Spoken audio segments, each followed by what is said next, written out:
Hello. अशा पद्धतीने तुम्ही एकदा पनीर बुर्जी करून बघा, तुम्हाला नक्की आवडेल. खूप साधी सोपी रेसिपी आहे. थोडीशी वेगळ्या पद्धतीने केली आहे, पण खूप छान टेस्टी लागते. 5 मिनटात होते पटकन. सगळ्यात पहिल्यांदा कढईमध्ये 2 पळी तेल घ्यायचं आहे. तेल छान गरम झाल्यानंतर त्यात 1 चमचा आलं लसूण पेस्ट टाकायची आहे. आलं लसूण व्यवस्थित फ्राय झाल्यानंतर त्यात 2 हिरव्या मिरच्या मधोमध कट करून टाकायच्यात आणि 2 बारीक कांदे टाकायचे. कांदा छान ब्राऊन होऊन द्यायचा आहे. कांदा ब्राऊन झाल्यानंतर एक मोठा टमॅटो बारीक चिरून घालायचा आहे किंवा तुम्ही मिक्सरमध्येही बारीक करून त्याची पेस्ट घालू शकता टमॅटोची. मी बारीक चिरून घातलेला आहे. आता हे व्यवस्थित सॉफ्ट झाल्यानंतर ह्यात चवीनुसार मीठ घालायचं आहे आपण.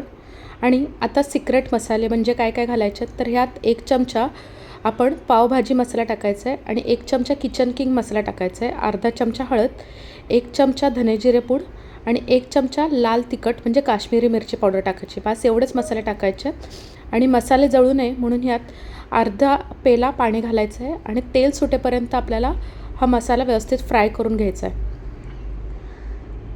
छान आपला टमॅटो आणि ग्रेव्ही सगळी मिक्स व्यवस्थित झालेली आहे. आता ह्यात पाव किलो मी ग्रेटेड पनीर टाकलं आहे, म्हणजे किसून टाकलं आहे आणि थोडेसे पनीरचे अख्खे क्यूब्स पण टाकलेले आहेत आणि हे व्यवस्थित मिक्स करून घ्यायचं आहे. मिक्स झाल्यानंतर आपल्याला मोजून 3 ते 4 मिनटं ह्याला वाफून घ्यायचं आहे. जास्त वेळ पनीर वाफवायचं नाही, नाहीतर पनीर एकदम असं चिकट होतं. यावर 3 ते 4 मिनटानंतर कोथिंबीर घालून घ्यायची आहे. कोथिंबीर घातल्यानंतर यात तुम्ही अर्धा चमचा साखर घालायची आहे. साखर खूप इम्पॉर्टंट आहे. साखर टाकल्यामुळे सगळे मसाले आणि पनीर व्यवस्थित बॅलन्स होतं. अशा प्रकारे आपली पनीर बुर्जी तयार आहे.